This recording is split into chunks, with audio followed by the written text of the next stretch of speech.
Welcome everybody to a special joint virtual event with Boswell Book Company and the Whitefish Bay Library. I'm Daniel from Boswell, and it is my pleasure to start off by introducing Scott Lenski of the Whitefish Bay Library. Hi, Scott.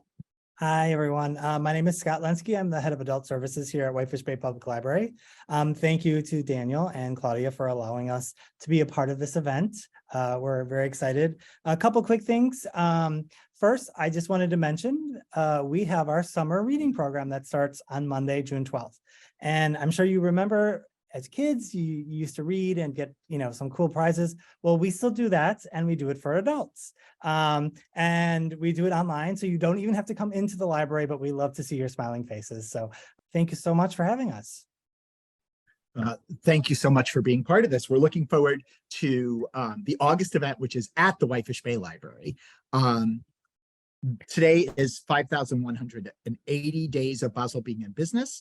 We are so honored to welcome for the first time Claudia Gray, the author of The Late Mrs. Willoughby, who will be in conversation with Juneau Black, which is Sharon, Nagel, and Jocelyn Cole, pictured next to me somehow. I say above, but I don't know how you are, how you're appearing on your screen at home.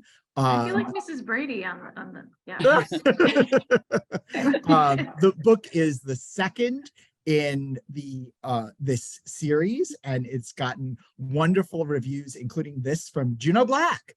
A delightful Claudia Gray is systematically taking all of the unpleasant characters in Jane Austen's novels, and I am picking out, and if you know what that means, and I am here for it, or we are, which is and we're all well aware of how pronoun flexibility. So Claudia Gray is the pseudonym of Amy Vincent, who is the author of multiple young adult novels, including the Evernight series, the Firebird trilogy, and the Constellation trilogy. She's also written several Star Wars novels, such as Lost Stars and Bloodline, and will be heretofore addressed as Claudia Gray.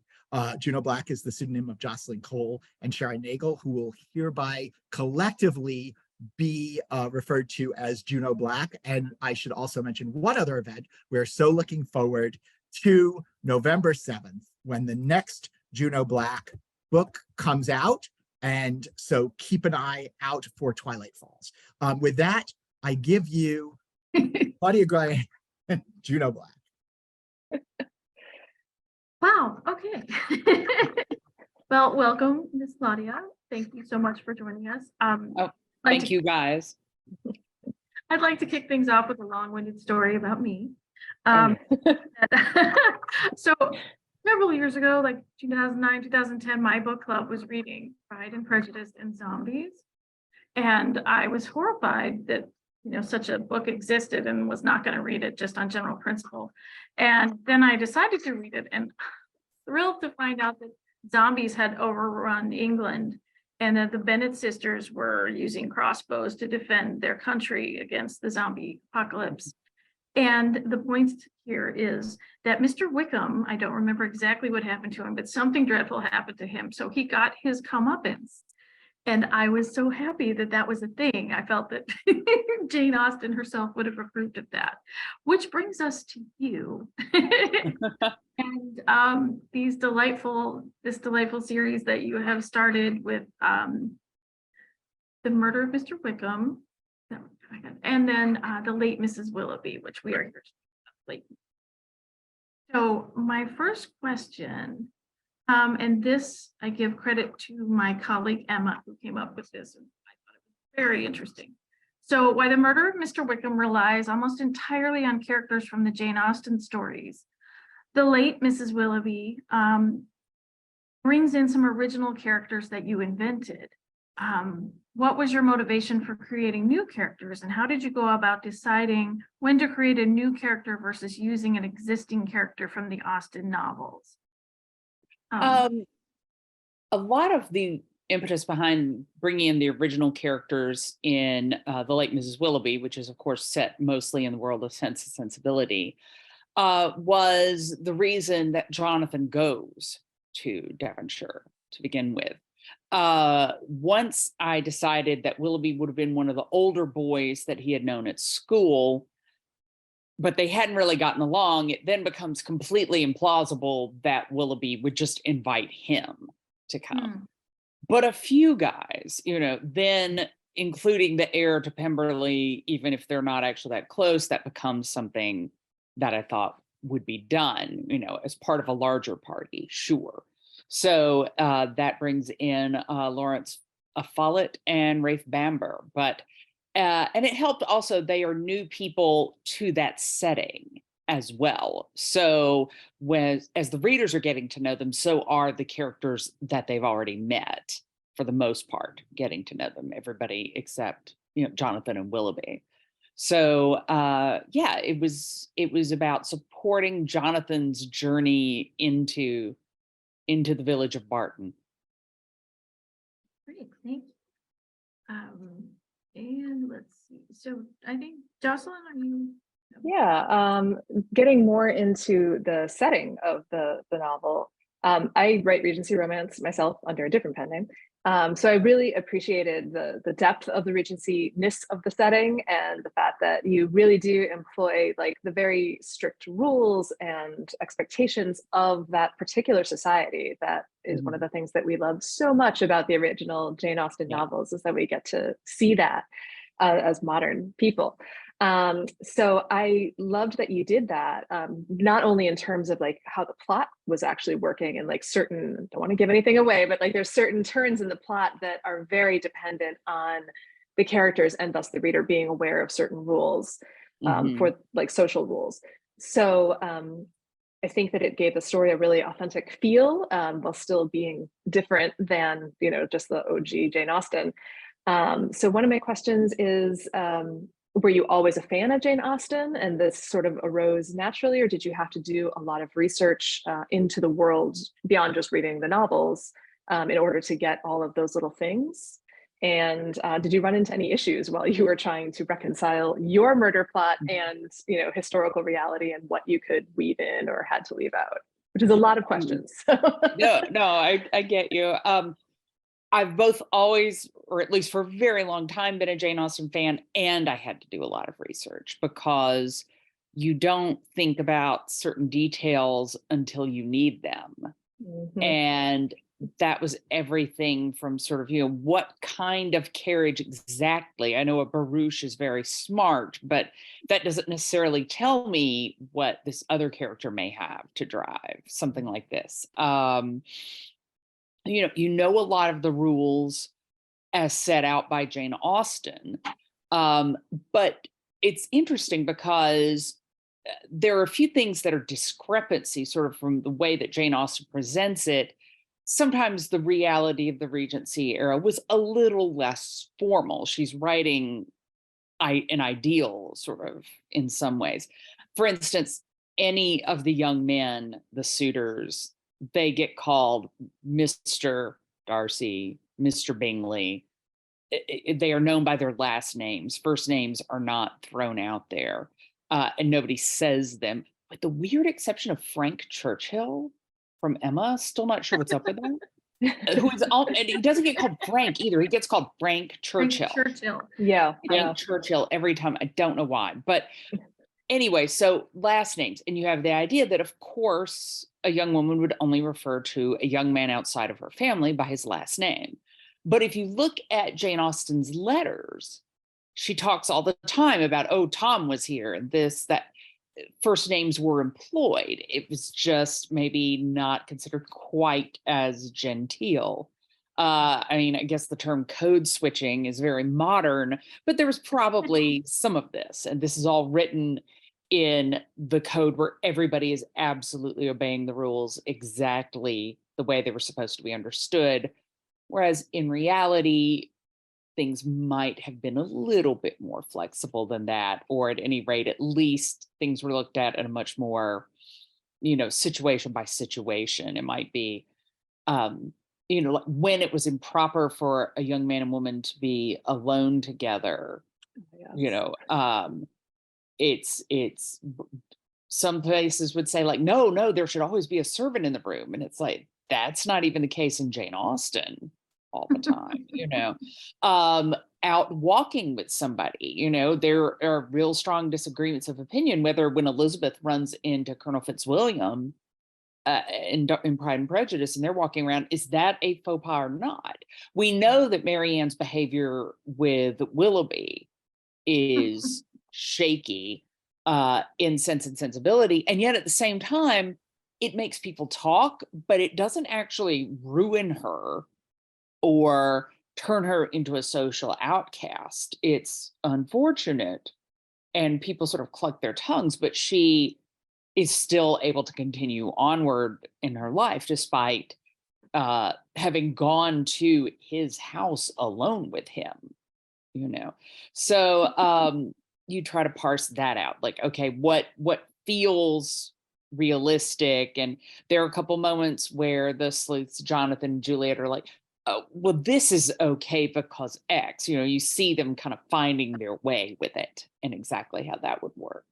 And also there are a lot of details in Jane Austen that we take in primarily, I think, as color or sort of the flavor of a thing without fully realizing that more information, concrete information, is being imparted. I went back and reread Sense and Sensibility before doing this book, of course, and realized the town of Barton is laid out with much more geographical detail than I had ever recognized. I was like, oh, it's already set up how long it takes to get from here to there, and whose house is close to the road and whose isn't. That detail is present, and you have to look for things like that as well. Or I've said this at another event, so forgive me if anybody has heard it here before, but I read a book, I think it was called Jane Austen's Country Life, but it was talking about the notice that Jane Austen takes of farming, agriculture, a rural society, which most of her books primarily take place in. And much more information is encoded in that than I'd realized, things that a Regency audience would have picked up on, but that we think, oh, whatever. For instance, I think the greatest example of this is Pemberley. When she's coming up to Pemberley, oh, we described this about the grounds and that about the grounds. And today we're just going, wow, that's a big, pretty house. That's what they're showing us. But if you read it with the knowledge that people would have had at the time, you recognize that Darcy is sort of practicing what we would now call sustainable farming in some ways. This is the way that the grounds and the farms there have operated for a long time. Contrast that with John Dashwood in Sense and Sensibility. The minute he inherits Norland, he and his wife are like, we're knocking down these trees and we're putting up a folly and we're doing this. And it's just their possession and plaything. But the description of Pemberley in Pride and Prejudice, as Elizabeth first sees it, tells you that Darcy thinks about the other people that make their living from this property. He takes their welfare into mind when he's planning things and doing things. This is not just his personal toy. He takes the responsibility of being a landowner seriously. And when you know that, then that scene sort of opens up in a different way. I think that, that would just add to her appreciation of Mr. Darcy. Exactly. And the house, but also she herself has always been interested in nature and the outdoors and the hiking and the hiking, and it would be, this house is phenomenal, but oh, look at the grounds. And yeah, and it's in character for her to notice these things. It might be less so for, say, Marianne Dashwood. Right. But it is in character for Elizabeth to notice, and what she notices is telling her a lot. And that's part of why her opinion about him is shifting. It's not just Pemberley's beauty, it's something that Pemberley actually represents, that, again, a reader in the 1810s would have picked up on this. Now we just don't have that information, most of us. Anyway, it may have gotten kind of far afield from your original question, but no, I think that was actually exactly it. Yeah, it's been delightful to do the deeper dive and to keep doing that and keep weaving it in. I'm not necessarily going for in my books, representing the world exactly the way Jane Austen would have represented it. There are certain topics and things that come up that she wouldn't have ever dealt with. Yeah. But I want it all to be informed by that period and touch on the mores of that period. So at least it does feel, if not 100% accurate, because the past is a different country and we don't necessarily know anymore some of this, but that it feels plausible and three-dimensional. Yeah, I've run in the course of my writing of historical romances, I also run into the audience expectation issue where there's real history that you pick up as you study and your research, but then there's the sort of Hollywood historicity that people expect to see, and when you're offering them sometimes real historical facts, they get upset because they have a picture of what they've expected that world to be, and it's informed not by history, or even like in Jane Austen's case, like her original worldview, it's informed by all of these interpretations. So it just adds another layer of what we have to explain as authors so that the audience can pick up on the really important thing, like the description of Pemberley informing Darcy's character. So yeah, it's a lot to think about as you're writing. Yeah, and they're, online, this is before even The Murder of Mr. Wickham, I decided I would use from the movie Christopher Brandon, because Colonel Brandon never got a first name. And then there's people angry online. They're like, but that name isn't even, it's not chronological. And I was like, it's anachronistic. And I was like, that isn't right. I went and looked, and Christopher was something like the 25th most common male name in that era, which, and the top 10 comprised a much bigger percentage of names. Everyone was named John. But a name, the 25th most popular name was not a name nobody would have heard. It was, and for Pete's sakes, it's Fitzwilliam Darcy. We can, that isn't on the list at all. But the internet is the place to go if you want to be told that you're wrong. So oh man, have you seen the Scone Wars? No, you'll trip over them eventually.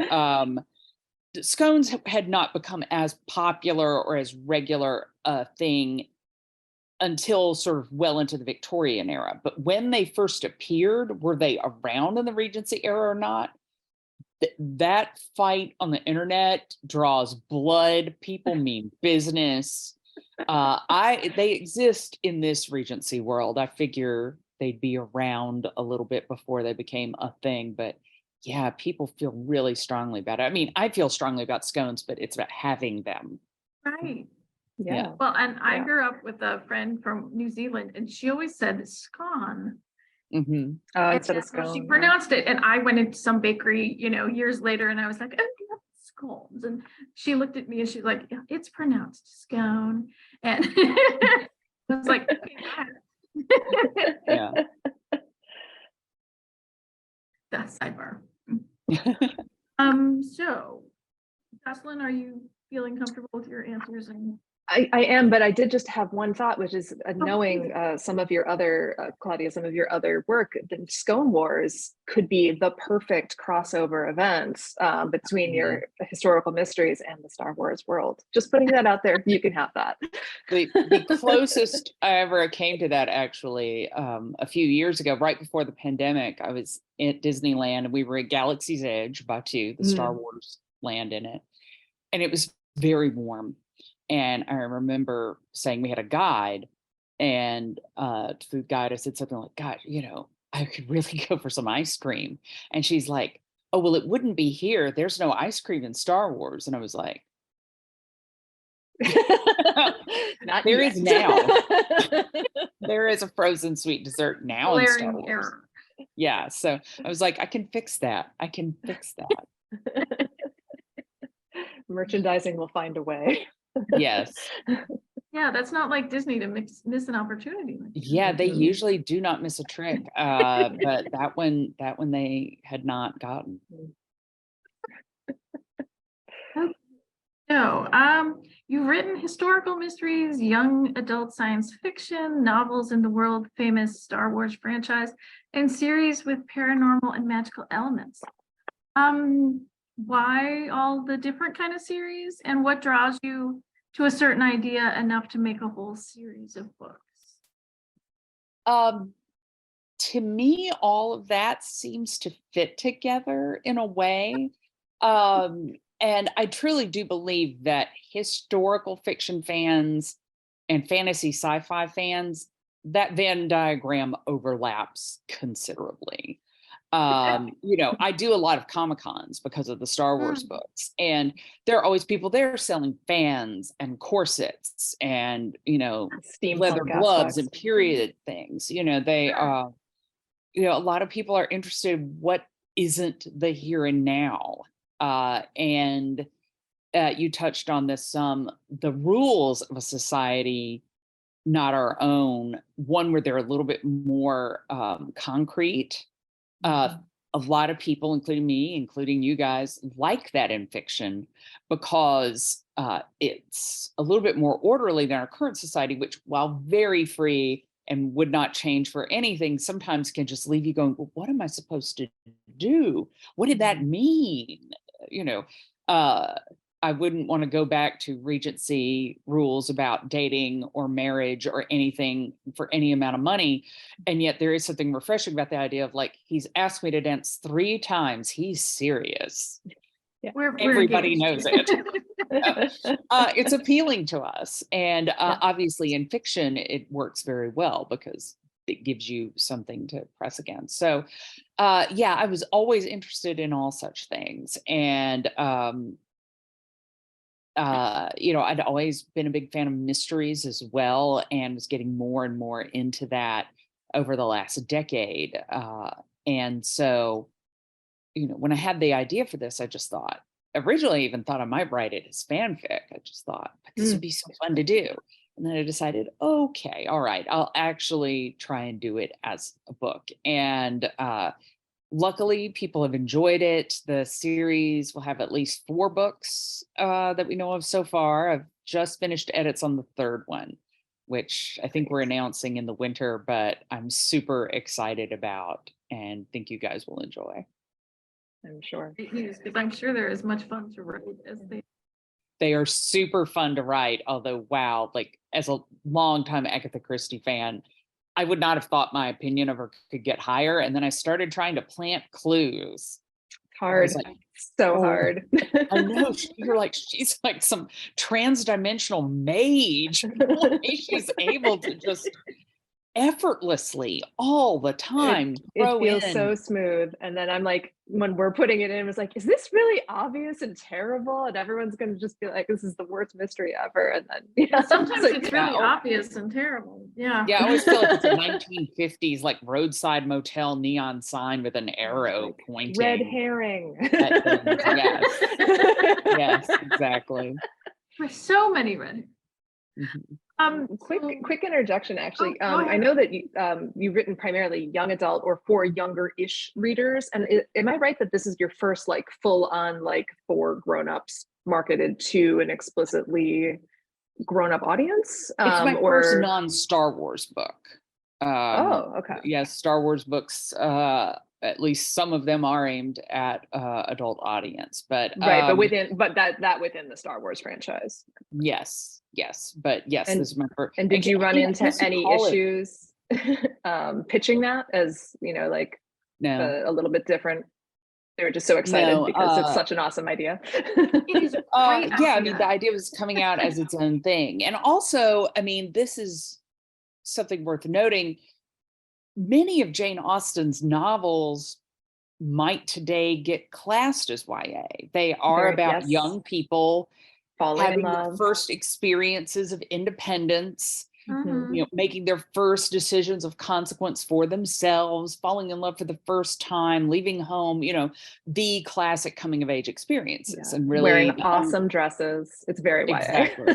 Yeah. The only thing that makes something young adult rather than adult is that centering of the young adult coming of age experience. And so even though this is for adults, it does have younger characters as the leads, and it does have some of that energy, and it should, because again, that was something that she herself focused on a great deal. I was just picking up the Jane Austen thing I was looking at, like going like, this is my example, but and then I realized it was off screen, so I thought maybe I should show it to you. Let's see. Follow up. The pen names. How many do you have? How do you juggle them? And do you find yourself learning lessons from one to apply to the other? Only have the one. I wrote a couple of romance novels under another pseudonym, but that, you know, That counts. That's another name. I know, but it was a while ago and I'm not doing it anymore. So Not talking about that name is, I don't have to juggle anymore. And Okay. it was a pretty short period of juggling anyway. Yeah, I just took a pseudonym in the first place because when I was a kid and I learned that people wrote books under other names, I thought that's cool. If I write a book, I will do that. And then I did. And I think if I had realized, maybe this is going to really be my career going forward, because you don't assume that when you sell your first book, I don't know, would I have chosen differently? I can't really say. I enjoy having a pseudonym. It actually helps a lot, both in terms of keeping social media accounts separate, that's useful. And also, you both get, really fulsome praise and really angry reactions online to anything that you do ever. And I found it was sort of psychologically helpful when people are talking about Claudia Gray. I know that that is about the work. It doesn't actually, Oh, yes. it's not going to swell my head or wreck my ego, because it's just about not that. you. That said, my stuff is far flung enough that probably I should have taken another pseudonym in there somewhere. I joked with my agent last year that my brand was, oh God, what's she done now? And then my agent did not laugh. So, oh, no. yeah, so that's where that has been. But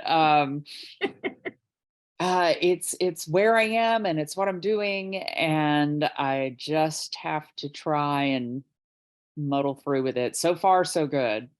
Yeah, it's definitely challenging.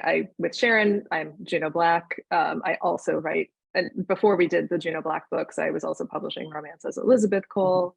I do some spec fiction as Jocelyn Cole. So like I'm juggling several as well. And it's like, I wish I wasn't. But as you now know, if you're doing a bunch of different types of work, people can get confused as to what to expect. So on the one hand, it's good, but on the other hand, it's just like, oh no, another Twitter account. I cannot keep going. So it's definitely a difficult balance. And in many ways, I think you probably made the right choice, just to have the one that represents your authorial self. And then you can be you, when you're just living your life. Because every time you add a name, it just adds complexity. Yeah, that's a lot. Yeah, one thing I just wanted to clarify, I did not want to suggest in any way that like romance was somehow like lesser or not worth noticing in any way. That is not what I think at all. No, it sounded like you were trying something and then realized that was not where you wanted to head. Yeah. I launched into that and was like, okay, I'm going to do this. And that was exactly when Star Wars arrived. And I could do my original work as Claudia Gray and one other path.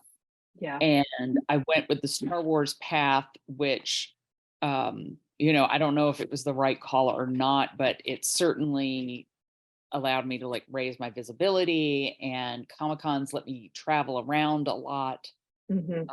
So I was like, okay, I have to let something go. And was what I let go. No, it's definitely true that like the more you can focus on one or two things, the better you will do them. So it absolutely is. It's about making those choices. And romance is always there if you choose to go back to it later. So right. And your current series is just romance with murder. So exactly.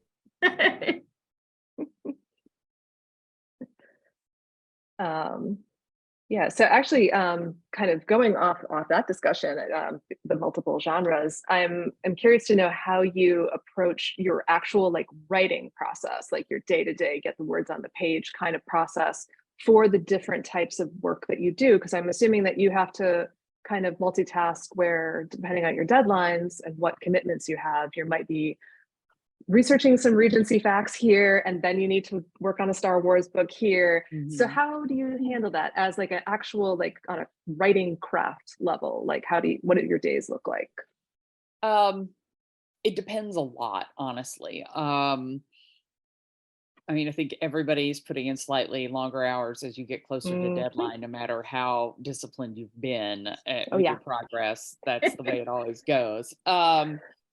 Let's see. Most has to come before all of this qualifier, not all, most mornings. I am not a big morning person, so I usually in the mornings do all the stuff that is writing adjacent but isn't the actual writing, which could be, you know, answering your agent's emails or doing some research or you know, these sorts of things. There's so much more of that than I ever understood before I got published. And I think you guys would agree. I mean, I remember saying to somebody, it was like, I had much more time to write before I became a writer. I don't know how that happened, true. but there it was.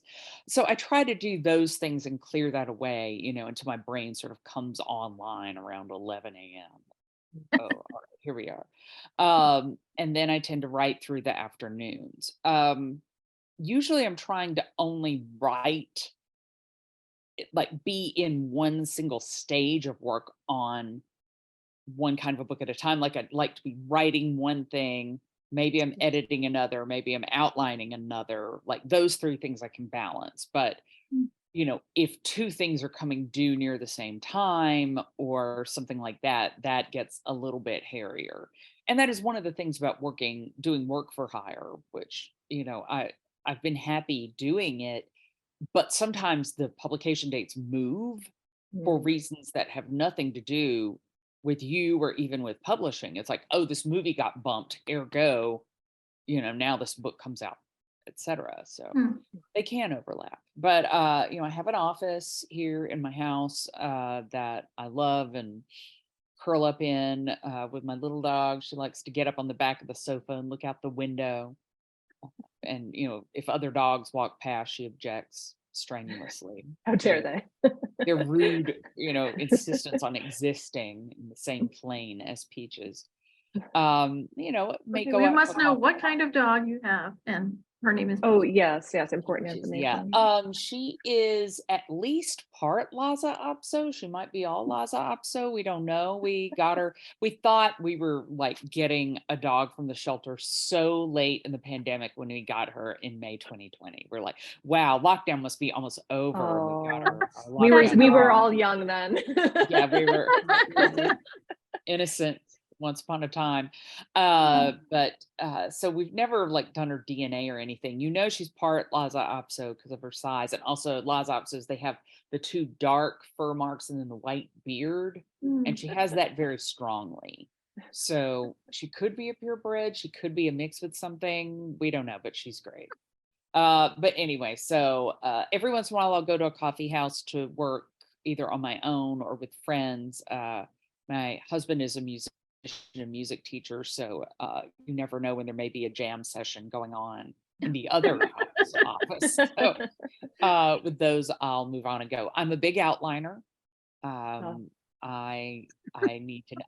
I know there are people who pants mysteries. I'm like, how do they do that? How do you do that? We did that with the first one because we wrote it during NaNoWriMo, and we didn't know who the murderer was going to be when we started writing. We found that out in the course of drafting it. And I don't know that I'd recommend that to anybody, but it was just sort of how it happened.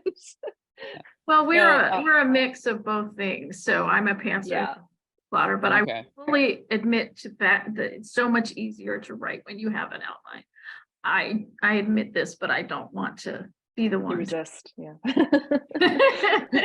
I've been experimenting with my outlining process actually in all my process in the last couple of years. I feel like it's kind of worth seeing. I thought like, oh, maybe I need a little less outlining than I did before, and then sort of realized, in fact, I think I'm actually starting to want more, a little bit more. And just the past few months, I don't know if I'll wind up keeping this, but I've been sitting down and just kind of free writing about what I'm going to write that day, Mm. like analyzing it as though I'd already written it. Like, Mhm. oh, well, this gets at that and this did that. And, this person probably reacted that way because of X, and just sort of get that in my head. Yeah. Sometimes that's very focusing, and that can help a lot. So I tend to be a relatively quick writer, but different projects take different things. I mean, one thing that I tell aspiring writers all the time, and I would imagine you guys would agree, but tell me what your thoughts are. Before I got published, I thought like I would learn how to write a book. And the fact is, you have to learn how to write each book. Each one. Every single book has its Hard own every time. new Oh. thing that you have that you didn't do before.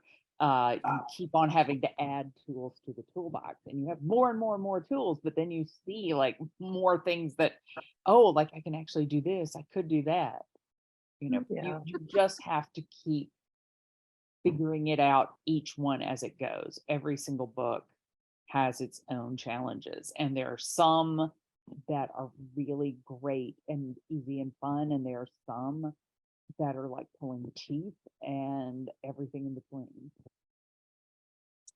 Yeah, I think that feels very true. I know that I've of all the books that I've written, which I think is like, I don't know, like put them all together, like maybe 20. I'm always sublimely confident that the next book is going to be easy, and it never is. So it's like, Yeah, oh, I I know get how really- to do this now, and I know more than I did, but I still feel like each book I'm learning and relearning these Mhm. techniques, and just trying to fail a little bit better until I have, Yeah. like we get to actually- the end of the draft. Yeah, the late Well- Mrs. Willoughby was actually one where I tripped myself up early on. I did the Mm. outline. I thought I'll have slightly shorter chapters than I did in the Mm. first book, just slightly shorter. It'll move quicker. And I started writing, and I realized, I would say somewhere between a third and halfway in, because I was like, something isn't feeling right, and I don't know what it Mm. is. I feel pretty confident in the story, so what's going on? And I realized that, to make something feel Austen-esque, she doesn't That- dive right into a scene most of the that time. pacing. She circles it. She circles it, and you settle into it, and you have to seg out of it. You don't just cut right after somebody said something dramatic all the time. And you have to kind of do that. And I was like, this isn't flowing, because the scenes in these chapters are having to be truncated unnaturally. Mm. And so I had to go back and edit the whole thing. And boy, was I mad at myself for that error. But again, it's a thing that I maybe could have foreseen, but I certainly didn't. And exactly the thing that's going to be really important to wrangle in your story is not always evident. I mean, chapter length. I've written more than 20 books too. You don't think like, yeah, chapter length, that's going to clothesline me. But yeah, definitely. So, Well, I have not written 20 books, but I have another career, so that I'm a librarian as well as a writer. And I Right. always hesitate to, when someone asks you what you do, it's like, I always lead with the librarian, because that's where I feel most fully what I am. But it's like, hey, I'm a writer too. But it's like, I'm slow to volunteer that information, and I'm slow to realize it myself, because it's still kind of a newish thing to me, even though I was doing some really awesome stuff back in the third grade. Yeah. No, I still have this idea that like I just started, and that I'm just doing this. And I think this year is my 14th year since I quit my day job. And with the idea that like, oh, I can do this for at least 2 years. I thought that was long enough to quit and give it a try. Yeah, I've never yeah. known much longer than 2 years, but the 2 years keep on rolling forward bit by bit. But yeah, and I was sitting down, literally it was just a couple days ago, and I was like, I've had this job longer than I had all the other jobs I ever did as an adult together, but it doesn't. I read feel your like Goodreads bio, and you did some fun things. We have time, we'll talk about them. The waitressing. Not if we're talking about the fun things, we won't talk about the Oh. either for me or for those patrons whose tables I had. Yeah, food service is difficult. No, it's its own horror.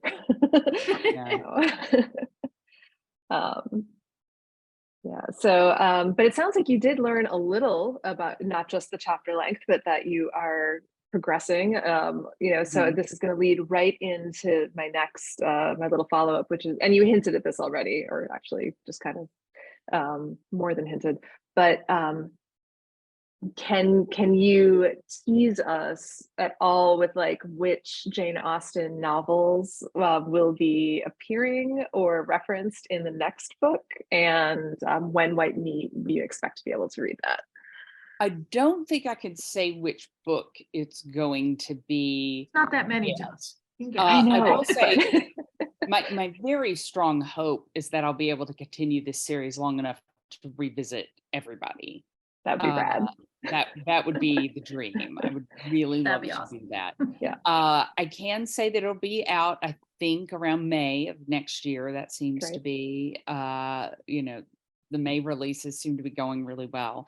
And I can say, I didn't want Jonathan, Darcy, and Juliet Tilney to wind up having the Cabot Cove problem, where we talk about that all the time. I will say the third book is the first one where, an inquiry is made as to this particular interest these young people seem to have.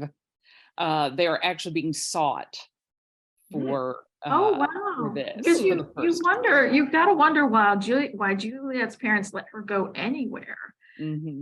What has taken place? I could say they have that conversation in because this time they know that this sort of thing is going to be involved. They know for sure. So yeah, they have that talk like, should we be doing this? And it's fun because even though each book, I hope, will always be its own separate story, the ongoing story of these two young people, their relationship with each other and with their families is something that I get to weave through the books and have progressed, which is really fun. That sounds great, and I'm very excited. There actually is a question in the Q&A that I'm going to read out from Barbara Frank. Has an organization like the Jane Austen Society expressed an opinion on your books? Good question. I don't think there's an official opinion. I will say that the local Jane Austen Society has been great. They've been super supportive of it. They've read the series and enjoyed it. And I even got to go to every December at one of the nice restaurants in town. I live in New Orleans. But anyway, aren't all the restaurants nice? A lot of them are, but this particular one, Commander's Palace, is really great. But I got to come to their jazz brunch for Jane Austen's birthday. They do one every December, which is awesome. And I just spoke to their spring meeting. But, the thing is, I love Jane Austen. I feel protective of Jane Austen. My wrath at Netflix's Persuasion. Let's not talk about that ever. I mean, oh my God. I'm ready. Just so many thoughts. My eyes bled. Okay. Yeah. And though I will add the note, like, somebody should have cast Henry Golding as Mr. Elliot in a different version of it. He seemed to actually be like, oh, I could do this in a cool way if anybody gave me the chance, but they did not. Yeah, he's perfect. He can do whatever he wants. Yeah, he's lovely. Yeah. But that movie was movie was heinous. And I'm very lucky in that my husband is, if anything, a bigger Janeite than I am. Like, he was the one who finally couldn't take it anymore. It was like, I can't have it. But there are going to be people, fans of hers, who are only ever going to want to read her original work. And that is cool and fine, and then there are going to be people who are like, and add zombies, also fine. I am somewhere. Genius idea. I am somewhere in between those things. And, for people that want to have that experience, great. I'm never going to be offended if somebody just feels like, oh, that's not close enough to Jane Austen for me, because I mean, she is the greatest. And I get that completely. Yeah. But it's very true that like Jane Austen is amazing. Agatha Christie is amazing. So when you put those two ideas together, you're going to have a really fun series, as you you've started, and I really hope continues. So I hope. If anyone has another question, they can drop it into the Q&A and we can read it out. I think we have a few more minutes before we'll have to wrap up. And Daniel can hop in once when we are hitting our red line. I did want to ask real quickly, Daniel now. Daniel, is there a book that is not in this series, but like what's your next book that's coming out, regardless of what type of book it is? Yeah, my next book coming out, definitely off. Again, it's like no brand whatsoever, but I got to do a tie-in novel for the Disney ride, The Haunted Mansion. I saw the picture of that on your site and I was like, that sounds great. Yeah, it is a young adult book, and it's set, around the Haunted Mansion. Big Disney buffs will know each Haunted Mansion, or Phantom Manor as one is known overseas, they all look a little bit different and have their own kind of lore. And the one that is in Disneyland in California is canonically in New Orleans. So living here, I actually got to weave in all this local color and really put the Haunted Mansion in a neighborhood. And that is so cool. That's wonderful. Yeah, it's in New Orleans Square in Disneyland. So that actually totally makes sense. See, I grew up in Florida, so I'm a SeaWorld chick. Yeah, that one's in New England. Disneyland once. Yeah, that was in New England. Yeah, it was really fun, especially, I mean, God love them, but I was reading a book for younger kids about the Haunted Mansion just to see other things that have been published about it. And they said something about, it was in a hilly area of town. New Orleans is shaped the hilly area of New Orleans. Yeah, it is a soup bowl. And it's like there's not a hill in this entire city. Not one. So I was like, okay, I'm actually going to put it somewhere where there are other houses of that age. Someplace they can reach by streetcar, so that I get to have that play a part. And it's a very haunted city. So, you literally see real estate signs. I don't know if you've ever seen a picture. Oh, the not haunted or haunted. Not haunted. That is not an uncommon one in New Orleans. Yeah, not haunted. So good to know. But yes, the Haunted Mansion is coming out, I believe, in late August. Oh, great. Adding it to the list. Yes, because there's a Haunted Mansion movie coming too, I know. So oh really? And that was what I meant when I said your deadline can change because something changed. The movie has nothing to do with the book. They're completely unrelated, but there was going to be a certain amount of space between them. And so when the movie did reshoots, they're like, by the way, your publishing deadline is now this. And it was like, such fun. It's all right. No plans. No, it's well, that sounds delightful as well. Oh yeah. All right, now Daniel, for real, you can come back. Thank you. Yay. Thank you all so much for this wonderful conversation. We're thrilled about The Late Mrs. Willoughby. You can purchase it at Boswell, the link's in chat, or buy it at your local bookstore, or reserve it at your favorite library. For example, no, you don't even, of course, if there's a rush, there may be a waiting list.